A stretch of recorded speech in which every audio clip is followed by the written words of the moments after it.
ប៉ុន្តែពុំឲ្យដឹងសេចក្តី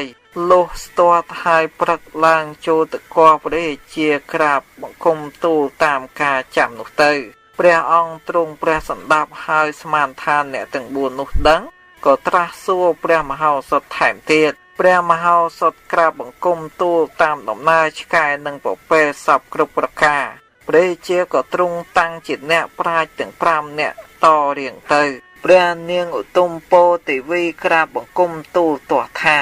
អាចារ្យទាំង4នាក់ទៅរៀនដោះប្រស្នានេះពីព្រះមហោសថទេឲ្យអាចារ្យទាំង4នេះបានឋានៈស្មើនឹងព្រះមហោសថពុំសមឡើយលំដាប់ពីនោះមកព្រះរាជាទ្រង់តាំងសិរីមេនដកបញ្ហាឡើងទៀតទ្រង់សួរថាបុគ្គលមានប្រាជ្ញាប៉ុន្តែគ្មានយោសៈទ្រព្យសម្បត្តិនិងបុគ្គលឥតប្រាជ្ញាតែមានយោសៈទ្រព្យសម្បត្តិអ្នកប្រាជ្ញទាំងឡាយពោលថានរណាប្រសើរជាងនរណាហើយចាសេនកៈថាបបិទ្ធព្រះអង្គបុគ្គលមានតែប្រាជ្ញាជាមនុស្សថោកទាបបុគ្គលមានសេរីគឺយោសៈទ្រព្យសម្បត្តិទៅជាមនុស្សប្រសើរព្រះមហោសថថាអ្នកមានប្រាជ្ញាសំបីឥតយុះក៏ប្រសើរជាងអ្នកមានយុះឥតប្រាជ្ញាព្រោះថាមនុស្សល្ងងអន្តពាលធ្វើនៅបាបកម្មតាមតែប្រទេសគឺលមោកបុណ្យលមោកស័កប្រកាសណាស់លុះបានយុះស័កប្រកាសទៅជាអ្នកមានក៏ស្មានថាអិសរៈយុះនេះរបស់អាត្មាអញប្រសើរក្នុងលោកនេះម្លោះហើយក៏រឹងរឹតតែរលត់ប្រាជ្ញាទៅទៀតឃើញត្រឹមតែលោកនេះប៉ុណ្ណោះឥតឃើញបរលោកសោះបើដូច្នោះនឹងលំបាកក្នុងលោកទាំងពីរគឺស្លាប់ទៅលំបាកក្នុងនរករួចអំពីនរកមកលំបាកក្នុងជាតិជាមនុស្សតក្ររហេមរហាមអាចារ្យសេនកៈថាមហោសថក្មេងណាស់ពុំទាន់បាត់ក្លិនទឹកដោះពីមាត់ផងចេះដឹងអ្វីបានជាខ្ញុំថាអ្នកមានយសមានសម្បត្តិប្រសើរព្រោះឃើញឧទាហរណ៍ដូចជាគោវិនសេដ្ឋីនៅក្នុងនគរនេះឥតចេះអ្វីសោះទេតែមានទ្រព្យសម្បត្តិដល់ទៅ80កោដការសេដ្ឋីនោះនិយាយម្ដងទឹកមាត់គាត់ហៀតាមឆ្អឹងចង្កាទាំងសងខាងមានស្រី2នាក់ដូចជាស្រីទេពអប្សរកាច់ផ្កាអបុលអង្គុយអមសងខាងចាំជូតទាំងមាត់គាត់ជានិច្ចពួកមនុស្សអ្នកលេងដែលចង់តែខ្លួនដោយផ្កាអបុលចាំរើសតែផ្កាអបុលដែលសល់ពីជូតទាំងមាត់គាត់យកមិនអស់មើលចុះណបើតែម្លឹងអ្នកមានប្រាជ្ញាណាប្រៀបធៀបនឹងគាត់បានព្រះមហោសថថាសូមទ្រង់ព្រះមេត្តាប្រោសអាចារ្យសេនកៈដឹងអ្វីគាត់នេះដូចជាក្អែកនៅនាកន្លែងដែលគេដាក់ទឹកបាយឬក៏ដូចជាឆ្កែចាំតែលិតឆ្នាំងទឹកដោះគាត់ឃើញត្រឹមតែសាក់យុះប៉ុណ្ណោះពុំឃើញដំបងជ្រុងដ៏ធំដែលនឹងធ្លាក់ចំលើក្បាលគាត់ផងទេពិតមែនហើយមនុស្សឥតប្រាជ្ញាវេលាណាបានសុខក៏ស្រវឹងភ្លាមលុះសេចក្តីຕົកមកប៉ះពាល់ក៏ស្រាប់តែវង្វេងវង្វាន់រោគច្រកពុំឃើញមនុស្សឥតប្រាជ្ញានោះទោះបីសុខឬຕົកជាអកន្តកៈមកប៉ះពាល់តែងតែញញីញញ័រដូចជាត្រីជាប់ជុចតួព្រះបង្គំឃើញហេតុនេះទើបថាមនុស្សមានប្រាជ្ញាប្រសើរជាងអាចារ្យសេនកៈថាមហោសថឥតដឹងអ្វីទេកុំបាច់ថាអីដល់មនុស្សមានទ្រព្យសូម្បីដើមឈើក្នុងព្រៃដែលមានផ្លែក៏សត្វបក្សីចោមរោមដែរបើយ៉ាងនេះមិនឲ្យថាមនុស្សមានទ្រព្យប្រសើរជាងមនុស្សមានប្រាជ្ញាឯណាបានព្រះមហោសថថាអាចារ្យសេនកៈពោះកំប៉ោងគ្មានដឹងអ្វីទេមនុស្សល្ងងមានកម្លាំងបុណ្យស័ក្តិទ្រព្យសម្បត្តិព្រោះវាតែងបានទ្រព្យដោយសារកម្មបៀតបៀនគេនារយៈបាល់នឹងកន្ត្រាក់វាដែលកំពុងកន្ទុកកន្ទិញក្នុងការចង់បាននោះឲ្យធ្លាក់ទៅស៊ីផេះឯនរកឯអ្នកមានប្រាជ្ញាស្គាល់អតីតស្គាល់អនាគតមិនដូចនោះទេអាចារ្យសេនកៈថាស្ទឹងទាំងឡាយដែលហូរឆ្ពោះទៅកាន់ទន្លេគង្គាហូរឆ្ពោះទៅកាន់សមុទ្របាត់ឈ្មោះដើមទៅលេចឯឈ្មោះថាមហាសមុទ្រដូច្នោះឡើងវិញយ៉ាងណាមិញមនុស្សទោះបីមានប្រាជ្ញាច្រើនយ៉ាងណាក៏ដោយឲ្យតែដល់នៅភាពជាអ្នកធំ គឺទៅជាអ្នកមានយុសៈទ្រព្យសម្បត្តិក៏បាត់ឈ្មោះថាជាអ្នកមានប្រាជ្ញាបែរជាបានឈ្មោះថាអ្នកធំដូច្នោះទៅវិញក៏យ៉ាងនេះឯងខ្ញុំឃើញហេតុនេះទើបថាអ្នកមានសេរីប្រសើរជាងព្រះមហោសថថាលោកអាចារ្យសេនកៈឯងពលប្រដូចនឹងមហាសមុទ្រដែលស្ទឹងទាំងឡាយហូរចូលទៅសពកាលតែមហាសមុទ្រនោះទោះបីមានកម្លាំងដ៏លើសលប់មានរលកទាំងពាន់ក៏ដោយក៏មិនអាចកន្លងទៅច្រាំងបានដែររលកទាំងអស់គ្រាន់តែដល់ច្រាំងក៏បែកអស់ទៅយ៉ាងណាមិញសម្ដីសម្ដៅទាំងឡាយនៃមនុស្សល្ងងតែងតែបែកធ្លាយរលាយឯងក្នុងសំណាក់អ្នកមានប្រាជ្ញាក៏យ៉ាងនោះដែរអ្នកល្ងងទោះបីមានសេរីគឺយោស័កទ្រព្យសម្បត្តិយ៉ាងណាក្នុងកាលខ្លះក៏មិនអាចកន្លងអ្នកមានប្រាជ្ញាបានដែរនរណាមួយក៏ដោយឲ្យតែទោះគំនិតក្នុងករណីដែលមានប្រយោជន៍ឬក៏បងប្រយោជន៍នោះរមែងមិនកន្លងនៅអ្នកមានប្រាជ្ញាទៅអោបបាតជើងអិសរាជជនល្ងងនោះទេតែងទៅរកអ្នកមានប្រាជ្ញាជាប្រកបខ្ញុំឃើញហេតុនេះឯងហើយទើបថាអ្នកមានប្រាជ្ញាប្រសើរជាងអាចារ្យសេនកៈថា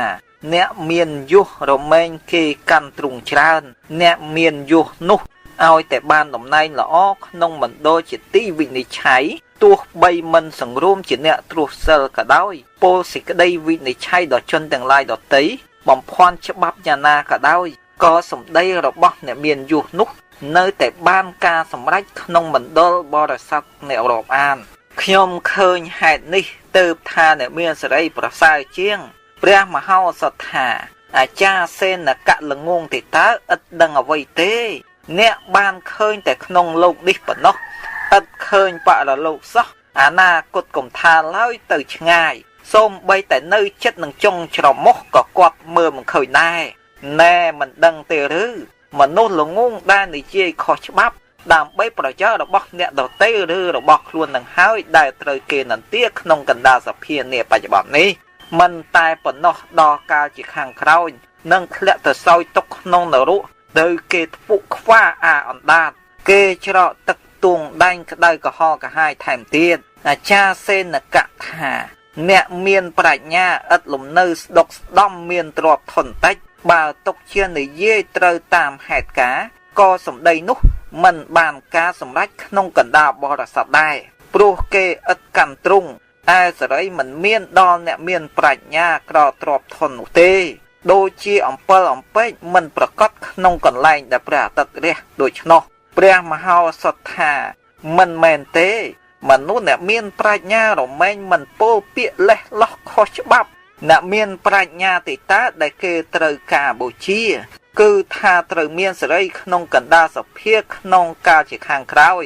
និងជាអ្នកទៅកាន់សុគតិភពទៀតផងអាចារ្យសេនកៈថាដំរីទាំងឡាយក្តីគោទាំងឡាយក្តីសេះទាំងឡាយក្តី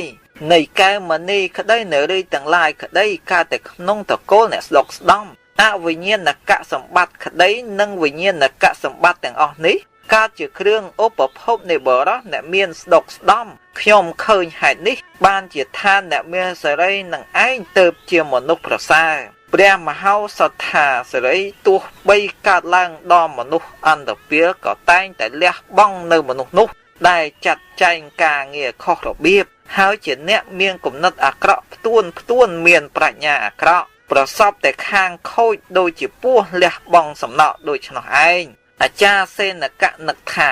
អញនឹងធ្វើឲ្យមហោសថឲ្យអស់ប្រាជ្ញាទោះបីចង់ថាក៏ថាមិនកើតឥឡូវនេះគិតដូច្នោះក៏ក្រាបបង្គំទូលព្រះរាជាថាសូមទ្រង់ព្រះមេត្តាប្រោសខ្ញុំព្រះអង្គទាំង5នាក់សុទ្ធតែជាអ្នកមានប្រាជ្ញាដែលព្រះករុណាជាម្ចាស់ជីវិតតម្កល់លើត្បូងទ្រង់តែងតាំងជាអ្នកមានប្រាជ្ញាម្លឹងដែរ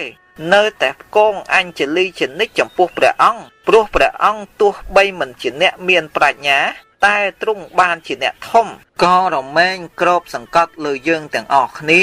ទូលព្រះបង្គំឃើញហេតុនេះបានជាឋានអ្នកមានសិរីទើបជាមនុស្សប្រសើរឬមហោសថហ៊ានថាព្រះអង្គថោកទាបជាងខ្លួនព្រះមហោសថថា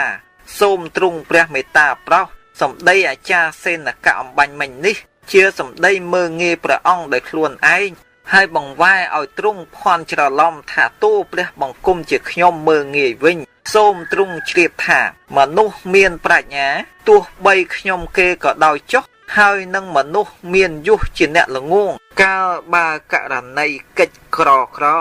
ដ៏ធ្ងន់កាត់ឡើងហើយ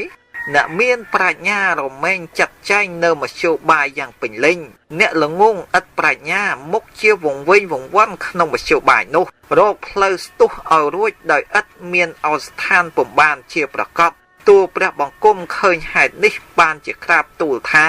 អ្នកមានប្រាជ្ញាទើបពិតជាមនុស្សប្រសើរមនុស្សល្ងងខ្លៅមានយុះពុំប្រសើរនោះឡើយព្រះពោធិសត្វសម្ដែងនៅហេតុជាទំនងប៉ុណ្ណេះហាក់ដូចជាកកាយខ្សាច់មាសពីបាតភ្នំព្រះសមាយឬហាក់ដូចជាញ៉ាំងព្រះច័ន្ទពេញវងឲ្យរះឡើងកណ្ដាលអាកាសព្រះរាជាទ្រង់សពព្រះរាជហាលតៃណាស់ទ្រង់ត្រាស់សួរអាចារ្យសេនកៈថាម៉េចហើយព្រះនាងឧត្តមពោទេវីគិតថានឹងដណ្ដឹងភរិយាដើម្បីប្រពោធិសត្វព្រោះលោកមានប្រជញ្ញ16ឆ្នាំហើយបរិបូរដោយលៀបនឹងយោស័កថ្កុំថ្កើងណាស់ផងព្រះបរមពោធិសត្វទ្រង់ខាត់ព្រះនាងឲ្យបង្អង់ពី3ថ្ងៃសិនលោកសូមលាទៅស្វែងរកភរិយាដោយខ្លួនឯងវិញហើយក៏ក្លែងខ្លួនចេញទៅបានឃើញនាងអមរាធិតាកដុំ2កំពុងទូលបបរទៅជូនឪពុកភ្ជួរស្រែជាស្រីប្រកបដោយបញ្ញពិតកល្យាណីក៏សួរប្រស្នាជ្រាបថាជាស្រីមានប្រាជ្ញាទើបចូលទៅស្ដីដណ្ដឹងហើយរៀបចំមង្គលការក្រោមព្រះបរមរាជនៃព្រះមហាក្សត្រក្នុងពេលរៀបចំមង្គលការនោះនាងអមរាបានទ្រព្យសម្បត្តិដែលព្រះមហាក្សត្រព្រះជាទានមកច្រើនដូច្នោះហើយក៏លៃលោកបែងចែកទ្រព្យនោះជា2ភាគគឺមួយភាគសម្រាប់ចែកដល់ពពុមហាជនមួយភាគទៀតឲ្យដាក់ឃ្លាំងជាទ្រព្យប្រទេសជាតិវិញហេតុនេះបានជាពពុមហាជនចោមរោមស្រឡាញ់រាប់អានគោរពកោតខ្លាចទទួលស្គាល់ដំបូលមានអស់ទាំងប្រទេសចំណែកខាងបុរាណបណ្ឌិតរបស់ព្រះរាជាទាំង4នាក់ក៏សាបសូន្យដូចជាពន្លឺអំពិលអំពែកនៅវេលាថ្ងៃម្ល៉េះហើយក៏ចេះតែរិះរោគទោសព្រះមហោសថរាល់ពេលវេលាលុះមិនឃើញទោសអ្វីជាចន្លោះបន្តិចបន្តួចសោះកាន់តែមានចិត្តប្រទោសក្តៅឡើង